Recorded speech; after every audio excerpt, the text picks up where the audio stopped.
বন্ধুরা আসসালামু আলাইকুম। আপনারা সবাই কেমন আছেন? আশা করি আলহামদুলিল্লাহ সবাই ভালো আছেন। গার্মেন্টস গাইডলাইন বিডির পক্ষ থেকে আপনাদেরকে অভিনন্দন। বন্ধুরা, আমরা আজকে যে টপিকটা নিয়ে এসেছি, ল্যাক্রা সফটওয়্যারে মডারাইজে একটি ফ্রন্ট পার্টের স্মল ফাসের শেপ কিভাবে তৈরি করতে হয়। যদি আপনি দক্ষ একজন প্যাটার্ন ডিজাইনার হিসেবে হতে চান, আজকের টিউটোরিয়ালটি অত্যন্ত গুরুত্বপূর্ণ হবে। কেননা একটি ফ্রন্ট পার্টের কিভাবে শেপ উঠাতে হয় আমরা এতদিন দেখানোর চেষ্টা করেছি। আজকে একটি ফ্রন্ট পার্টের মধ্যে যে সমস্ত পার্টসগুলো আছে, স্মল পার্টস, সেগুলো কিভাবে শেপগুলো উঠাইতে হয়, কিভাবে করতে হয়, বিস্তারিত বিষয় নিয়ে আমরা আজকে আপনাদেরকে দেখানোর চেষ্টা করব, যা আপনাদের জন্য খুব হেল্পফুল হবেন।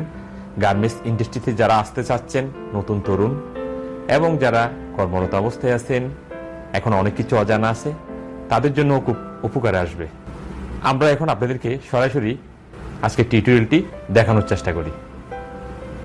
আজ আমরা যে বিষয়টি নিয়ে আলোচনা করব সেটা হচ্ছে কিভাবে ছোট পার্টস তৈরি করতে হয়। একটা প্যান্টের ভিতরে বিভিন্ন ধরনের ছোট পার্টস থাকতে পারে, সেম থাকতে পারে, কয়েন পকেট থাকতে পারে, ব্যাক ইয়োক থাকতে পারে, ব্যাক পকেট থাকতে পারে। সেই বিষয়গুলো নিয়েই আজ আমরা ডিটেলস আলোচনা করব। তো বন্ধুরা, আমরা মূল আলোচনায় চলে যাই।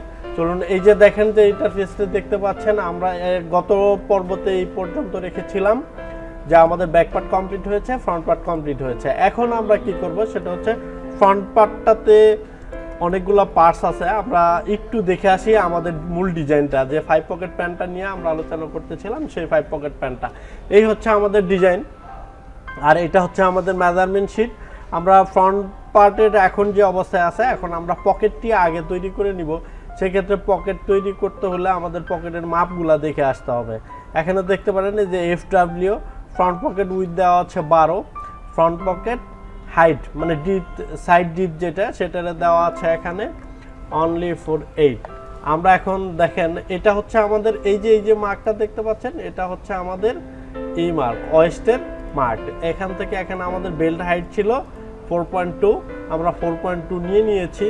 হ্যাঁ, এখন হচ্ছে 4.2 নেওয়ার পরে আমরা এর নিচে থেকে কি করব, ফ্রন্ট পকেট উইথের দিকে যাব। উইথের দিকে আমাদের মেজারমেন্ট হচ্ছে 12, আমি 12 ভ্যালুটা দিয়ে দিলাম। এরপরে আমরা নিচের দিকে যে মাপ সেটা হচ্ছে 8, আমরা এখান থেকে 8 নিয়ে নিলাম। দেখুন, এই যে আমরা এই পয়েন্টটি থেকে 8 নিচে নিয়ে নিলাম। এখন দেখেন, এটারে আমরা এই যে ডেভেলপ পয়েন্ট, এই পয়েন্টটা হচ্ছে ডেভেলপ পয়েন্ট, আমরা যেটা আপনাদের আগে দেখিয়েছি আগের টিউটোরিয়ালটাতে। তো বন্ধুরা, এই যে দুইটি আমরা পয়েন্ট দিয়েছি, একটা হচ্ছে উইথের দিকে, সেটা হচ্ছে 12 cm, আর ডিপ যেটা সেটা আমরা নিয়েছি এখানে 8 cm। তো এখন যেটা করব সেটা হচ্ছে দেখেন, এই যে F1 এ যাব।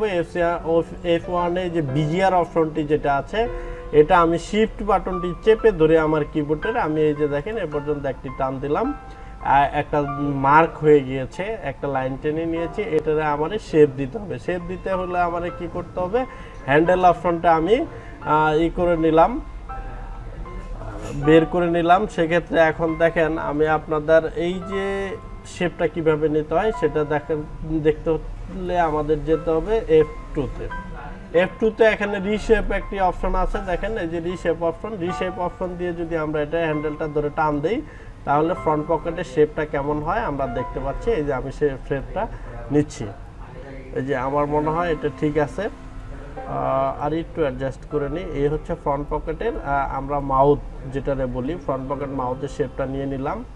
এটা আমাদের ফ্রন্ট পকেটের মাউথের শেপ। দেখেন পকেটটা একদম, আমি যদি হ্যান্ডেলটি আবার একটু ক্লোজ করে দিয়ে দেখাই, দেখেন সেম একটা পকেটের এটা যেমন হয়, মাউথটা যেরকম হয় হাত ঢোকানো, সেটা একদম সেম হয়ে গিয়েছে। এখন আমার আরেকটু যেটা করতে হবে সেটা হচ্ছে, এই পয়েন্টটা আমার কাছে একটু কেমন জানি লাগতেছে, থাইয়ের আমি এই অপশনটা একটু ঠিক করে নিলাম। এখন আমার এই যে অপশনটা হয়ে গেছে, এটা এই পয়েন্ট আর এই পয়েন্ট, এই দুটি পয়েন্ট আমাকে একটু অ্যাড পয়েন্ট বানিয়ে নিতে হবে। দেখেন, ইন্টারসেকশন পয়েন্ট দেওয়ার পরে আমি যখন এইভাবে চাপ দিলাম, এখন এটা লক হয়ে গেছে। এই যে এটা দেখতে পাচ্ছেন লক হয়ে গিয়েছে। এখন আমাদের আরেকটা কাজ করতে হবে, সেটা হচ্ছে পকেটের ফেসিং থাকে সাধারণত আমরা যে পকেটটা দিয়েছি সেটা এই যে এই পয়েন্টটাতে একটা ফেসিং থাকে, আর এই ফেসিংটা যদি দেওয়া হয় এই জন্য যাতে পকেটিংটা বের হয়ে না আসে। সেক্ষেত্রে দেখেন এটা সাধারণত অনেকে অনেক ধরনের নিয়ে থাকে, অনেক সময় বাইরের একটা রিকোয়ারমেন্ট থাকে। তো আমরা সাধারণত 2.5 থেকে 3 সিএম নিব। আমি 2.5 যেহেতু ম্যান্সের সেহেতু একটু বড় নেওয়াই ভালো। তো এই যে দেখেন আমি আরেকটি মার্ক দিয়ে নিয়েছি। এখন এই যে অ্যাডজাস্ট টু লাইন, মানে 2টি লাইন অ্যাডজাস্ট করার জন্য যে এইটা আছে দেখেন ডি শেপের উপরে, আমরা F2-তে গেলেই দেখতে পারবো। এই পয়েন্টটাতে ক্লিক করার পরে আমি যদি এই জায়গাটা ধরে আমার যে পয়েন্টটা নিলাম এখানে ক্লিক করে দেখেন অটোমেটিক লক হয়ে গিয়েছে। এখান থেকে ধরে যদি এখানে দিই তাহলে 2টি পয়েন্টই লক হয়ে গিয়েছে। তার মানে আমি এটা এই লাইনটি, আমার যে ফেসিংয়ের লাইনটি আর হচ্ছে ওয়েস্টের লাইনটি আমি অ্যাডজাস্ট করে নিলাম। এখন এই ডিলিট অপশনটা দিয়ে যে ছোট একটা পয়েন্ট হয়েছে আমি ওটা ডিলিট করে দিলাম। এখন আবার নিচেও সে সেম ওয়েতে করতে হবে। F2-তে গিয়ে ডিলিট অপশনটাতে গিয়ে আমি এখান থেকে এটা ডিলিট করে দিলাম। তো বন্ধুরা এইভাবে আপনারা ডিলিট করবেন। এখন আমরা আরেকটা জিনিস নেব, সেটা হচ্ছে আমাদের সেমটা নিতে হবে। আমার সেম বলতে পকেটের যে কাটা অংশটা থাকে সেই অংশটা, এটাও অনেক সময় বাইরের এখান থেকে দেখা গেছে ম্যান্সের জন্য 5 সিএম রিকোয়ারমেন্ট থেকে থাকে, বয়েসের জন্য 4 সিএম, কিডসের জন্য 3 সিএম, এরকম রিকোয়ারমেন্ট থাকতেই পারে। আমার বাইরের কোনো রিকোয়ারমেন্ট নাই, সেক্ষেত্রে আমি আমার মতো করে এখানে যাতে আমি পকেটে হাত দিয়ে যখন হাতটা বের করব এটা যেন বের হয়ে না আসে, পকেটিংটা যাতে বের হয়ে না আসে সেই অনুযায়ী আমি একটা মার্ক নিয়ে নিলাম। এখন সেম ওয়েতে ভিজিআর অপশনটাতে যাব। F1 এর ভিজিআর অপশন থেকে এই যে পয়েন্টটা নিয়েছি এখান থেকে এ পর্যন্ত আমি আবার এটা আরেকটা দাগ দিয়ে নিলাম। এখন আবার হ্যান্ডেল দিয়ে আমি এটা শেপটা অ্যাডজাস্ট করে নিব। তো বন্ধুরা আপনারা এইভাবেই অ্যাডজাস্ট করে নেবেন। দেখেন এই যে আমরা এটার একটা সেম আলাদা আরেকটা সেম, এটার বলে সেম। এই মাঝখানের যে দাগটা দিয়েছি সেটা হচ্ছে ফেসিং, আর লাস্ট যেটা দিলাম সেটা হচ্ছে সেমটাও আমি নিয়ে নিয়েছি। এখন আমার আর যেটা বাকি থাকলো সেটা হচ্ছে ফ্রন্ট পকেটিং নিতে হবে আমাকে। এই পয়েন্টটাও আমি ইন্টারসেকশন দিয়ে আটকিয়ে নিব। তো এটা দুইটা এখানে আমরা দেখা গেছে এই পাশটাতে কম নিতে হয় সাধারণত, কারণ হচ্ছে এই পাশটাতে এই জন্যই কম নিতে হয়, পাশে আবার সিঙ্গেল ফ্লাই থাকে, আর সিঙ্গেল ফ্লাইটার ভিতরে যেন না ঢুকে যায় তার জন্য আমরা এইভাবে নিয়ে নিয়েছি। এখান থেকে 2.5 থেকে 3 সিএম নিতে পারেন। আমার কাছে এই যে হিপ পজিশনের দাগটা কেমন জানি লাগতেছে, আমি এটি একটু ডিলিট করে দিয়ে আসি আমার কাজের সুবিধার্থে। এখন বন্ধুরা আমরা এখানে চেক করে নিতে হবে আমাদের সবারই। এখানে সিঙ্গেল ফ্লাই যদি একটা বেল্টের 4 সিএম হয়, সেক্ষেত্রে সিঙ্গেল ফ্লাই সাধারণত 4 সিএমও হয়, 3.5 সিএম এরকম হয়। তো আমার এই বায়ারটার সিঙ্গেল ফ্লাইয়ের উইথের মাপ অবশ্যই দেওয়া আছে 3.8 মিলিমিটার। আমাকে এই দিক থেকে খেয়াল রাখতে হবে যে আমি যদি 3.8 মিলিমিটার এখানে দেই, 3.8, এরপরে দেখতে হবে আমার সিঙ্গেল ফ্লাইটার আরও 1 সিএম ভিতরে অ্যালাউন্স থাকে। হ্যাঁ, এরপরে ডাবল ফ্লাইটা দিয়ে ঢেকে থাকার জন্য সিঙ্গেল ফ্লাইটা আরও 2-3 মিলি বেশি দিতে হয়। সেক্ষেত্রে আমি আরও 1/2 ইঞ্চি এখানে নিয়ে নিব, অর্থাৎ 1.25 আমি আরও এদিকে নিয়ে নিলাম। নেওয়ার পরে দেখব যে আসলে আমার এই যে এই পয়েন্টটা আর এই পয়েন্টটা কত দূর ডিস্টেন্স আছে, অনেক ডিস্টেন্স। সেক্ষেত্রে বুঝতেই আছেন যে আমার সিঙ্গেল ফ্লাইটা আমি যদি পকেট বানাই তাহলে ভিতরে ঢুকবে না। এখন আমি আমার মতো করে এখান থেকে 1 সিএম দূরে দিয়ে, ফেসিংয়ের মাথা থেকে 1 থেকে 1.5 সিএম দূরে দিয়ে আমি একটা পকেট তৈরি করব। সাধারণত ম্যান্সের জন্য পকেটগুলো 11 থেকে 10.5, 10, 11 এরকম হয়ে থাকে। আমি এই পকেটটা যেহেতু সেন্টিমিটারে করতেছি, সেক্ষেত্রে দেখেন আমি 29 সিএম নিলাম। 29 সিএম যদি দেখেন এটা উল্টা দিক গিয়েছে, তার মানে ও যে ভ্যালুটা চেয়েছে সেই ভ্যালুটা আমার উল্টা হয়ে গিয়েছে। দেখেন আমি এখানে স্ট্রেট লাইন দিয়ে আবার এটারে টান দিই, দেখেন ওই দেখেন আমার যে ডায়লগ বক্সটি আছে এটাতে মাইনাস ভ্যালু চেয়েছে, আমি প্লাস ভ্যালু দিয়েছিলাম, যার কারণে সে উল্টা দিকে চলে গিয়েছে। এই জায়গাগুলো খুব কেয়ারফুল থাকতে হবে যে সফটওয়্যার কি চাচ্ছে। আমি এখন দেখেন -29 দিলাম, দিয়ে এখানে 0 দিলাম নিচের বক্সটাতে, দেখেন আমার এই পয়েন্টটা চলে এসেছে। আমার একটা স্ট্রেট লাইন আমি তৈরি করে ফেলেছি। এখন নিচের থেকে অনেক সময় বাইরের এই জায়গাতে 20 সিএম 21 সিএম একটা মাপ থাকে, যদি না থাকে সেক্ষেত্রে আমি আমার ইচ্ছা মতো নিব, যেহেতু আমার বাইরের একটা মাপ নেই। আর যদি ইচ্ছা মতো না নিতে পারি, বাইরের যদি রিকোয়ারমেন্ট থাকে, তাহলে আমাকে অবশ্যই রিকোয়ারমেন্ট ফিল আপ করতে হবে। এখন দেখেন আমি এই পয়েন্টটা থেকে আরেকটা বিজিআর অপশন দিয়ে, এই যে দেখেন আমার বিজিআরটা সিলেক্ট করা অবস্থায় আমি এখানে শিফট বাটন ধরে আরেকটা পয়েন্ট নিয়ে নিলাম। তো এই জায়গাগুলো থেকে এখন আমার আরেকটা জিনিস করতে হবে, সেটা হচ্ছে এই যে লেন্থের মেজারমেন্টটা এখান থেকে কত আছে দেখেন, আমি একটু চেক করে নিই। এটা সাধারণত এদিকে একটা ম্যান্সের পকেট থেকে 17 থেকে 18 সিএম হয়ে থাকে।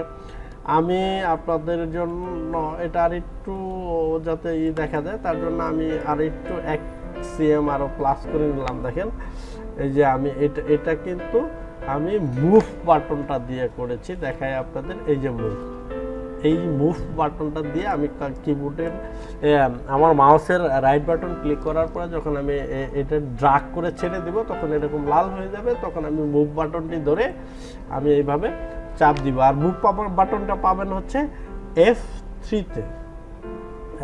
তে। তো আমি এই যে এখানে ভ্যালু চাচ্ছে, যেহেতু উইথের দিকে আমি বাড়াবো আরও 1 সিএম, আমি আরও 1 সিএম উপর দিকে উঠায় নিলাম। দেখেন আপনারা দেখতেই পাচ্ছেন। এখন আমার যেটা করতে হবে সেটা হচ্ছে এই যে আমার হ্যান্ডেল বাটনটি আবার শো করিয়ে দিয়ে রিশেপ দিয়ে আমি এখানে সাধারণত এই যে পকেটটার নিচের অংশটুকু যেরকম হয় আমি সেম এরকম করে নিলাম। এখন দেখেন আমি আপনাদের যেটা বলেছিলাম, আমি একটু এই জায়গাতে যদি প্যারামিটারটা চেঞ্জ করে আপনাদের মাপটা দেখাই, তাহলে এটা কত হয়। এখন থেকে আমার কাছে মনে হচ্ছে যে পকেটটা অনেক ডিপ হয়ে গিয়েছে। দেখি কীরকম কতটুকু লম্বা হলো। এখানে ইঞ্চির মাপে দেখেন 11.5 ইঞ্চি প্রায়, এর জন্য আমার কাছে অনেক বেশি লম্বা হচ্ছে মনে হচ্ছে। আমি এটারে আরও কমিয়ে দিব, আর একটু কম দিব, যাতে পকেটের লুকিংটা আরও সুন্দর দেখা যায়। এখন কিন্তু আমি ইঞ্চি সিলেক্ট করে রেখেছি, সেক্ষেত্রে আমি যদি 1 ইঞ্চি কমায় দিই, দেখেন এটার লুকিংটা অনেকটাই বেটার, আগের থেকে অনেকটাই বেটার হয়েছে। সেক্ষেত্রে দেখেন আমি শেপটা অ্যাডজাস্ট করতেও আমার কাছে অনেকটা বেটার ফিল করতেছি। এখন আপনারাও এইভাবে কমিয়ে নিতে পারেন, বাড়িয়ে নিতে পারেন, আপনাদের প্রয়োজন মতো আপনারা এটা করে নেবেন। তো বন্ধুরা দেখেন আমি এটা 10.5 ইঞ্চি নিয়েছি। এখন আমি আবার প্যারামিটার, এই যে প্যারামিটার অপশনটাতে গিয়ে আমি ইঞ্চি করেছিলাম সেটা সেন্টিমিটার করে নিলাম।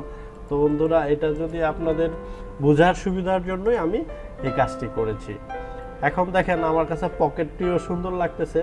এখন এটারে ইন্টারসেকশন পয়েন্ট দিয়ে ইনসার্ট পয়েন্ট দিয়ে আমি এটারে লক করে দিব। তার মানে দেখেন আমার ফ্রন্ট পার্টের কিভাবে একটা পকেটের শেপ নিতে হয় সেটা আমরা দেখলাম, জানলাম। আপনারা এই আমাদের এই টিউটোরিয়ালগুলো যদি খুব ভালো করে দেখেন, আপনারা প্রত্যেকটা পয়েন্টই ভালো করে বুঝে শুনে কাজ করতে পারবেন আশা করি। এখন দেখেন আমার এই যে এইভাবে যদি আমি যেভাবে করেছি, আপনারা যদি এই সেম ওয়েতে যদি কাজগুলা করেন, তাহলে অনেকেই দেখা যায় পকেট তৈরি করার পরে সিঙ্গেল ফ্লাইয়ের ভিতরে ঢুকে যায়, কাজ করতে পারে না। এটা আশা করি হবে না। এখন আমাদের যে আরেকটি অপশন জিনিস করতে হবে সেটা হচ্ছে আমার এই স্টাইলটিতে ফ্রন্ট পার্টে দেখেন ইয়োকের সাথে বরাবর একটা কয়েন পকেট আছে, ছোট মার্ক আছে, দেখতেই পাচ্ছেন। তো আমরা এখন কয়েন পকেটটা কিভাবে করব সেটা আমরা দেখব। তো মেজারমেন্ট শিটটাতে দেখেন আমার যদি ইয়োকের ওই পয়েন্টটা থেকে একটা টান দিয়েছে সেম, সেক্ষেত্রে আমার ইয়োক হাইটটা দেখতে হবে। দেখেন back ইয়োক height at side 2.5 2.5 CM আমার বাইর দিয়েছে। সেক্ষেত্রে আমি আবার F1-এ যাব, F1-এ যাই ডেভেলপ পয়েন্টটি দিয়ে আমি এখান থেকে নিচে 2.5 নিচে আরেকটি দাগ নিলাম।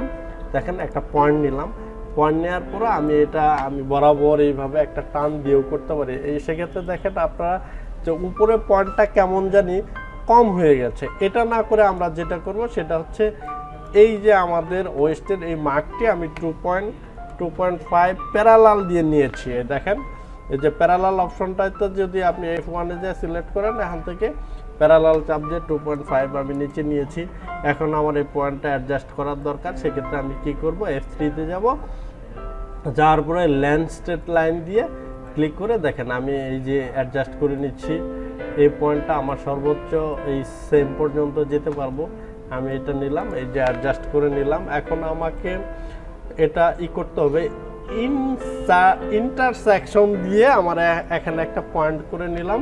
এই পয়েন্টারে আমি ইনসার্ট পয়েন্ট দিয়ে আবার মার্কস করে নিলাম। এখন এই যে বাইরের যে অংশটুকু আছে সেটা আমি ডিলিট অপশনটি দিয়ে F3-তে আমি ডিলিট করে দিব। দেখেন বন্ধুরা, আমাদের যে ফ্রন্ট পার্টের শেপটা ছিল আমার ডিজাইনের, এই যে 5 পকেট প্যান্টার যে ডিজাইনটা আছে ঠিক সেম আমাদের এই ডিজাইনটা ফ্রন্ট পার্টটা হয়ে গিয়েছে। আমাদের ফ্রন্ট পার্টের কাজ আপাতত শেষ।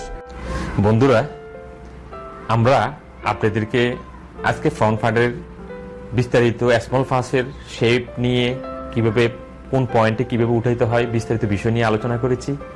আপনাদের যদি এই ফ্রন্ট ফাঁস সম্বন্ধে, স্মল ফাঁস সম্বন্ধে আরও কিছু জানার থাকে আপনারা আমাদেরকে কমেন্টস বক্সে কমেন্টস করবেন। আজকে আর নয়, এখানে শেষ করতে চাচ্ছি। গার্মেন্টস গাইডলাইন ভিডিওর পক্ষ থেকে আবার অভিনন্দন। ভালো থাকবেন, সুস্থ থাকবেন, নিরাপদে থাকবেন। আল্লাহ হাফেজ।